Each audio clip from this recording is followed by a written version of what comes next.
میرے نبی اکرم صلی اللہ تعالی علیہ وآلہ وسلم نے فرمایا 4 چیزیں بدبختی کی علامت ہیں۔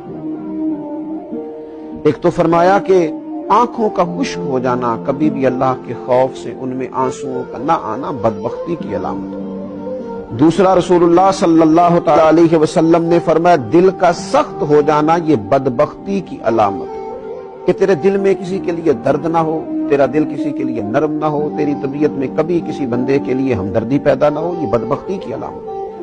اور تیسرے نمبر پر نبی پاک صلی اللہ تعالی علیہ وسلم نے فرمایا دنیا کی ہرس میں لگ جانا، لالچ پیدا کر لینا، ہوس پیدا کر لینا، میں کیسے کو زیادہ سے زیادہ مال اکٹھا کر سکتا ہوں، یہ بدبختی کی علامت ہے۔ یہ دیکھیے یہ کس طرح کے روحانی امراض ہیں جو بندوں کو جکڑ لیتے ہیں اور ان کی روحانی زندگی کو برباد کرتے ہیں۔ چوتھے نمبر پر میرے نبی پاک صلی اللہ تعالی علیہ وآلہ وسلم نے فرمایا لمبی امیدیں وابستہ کرنا۔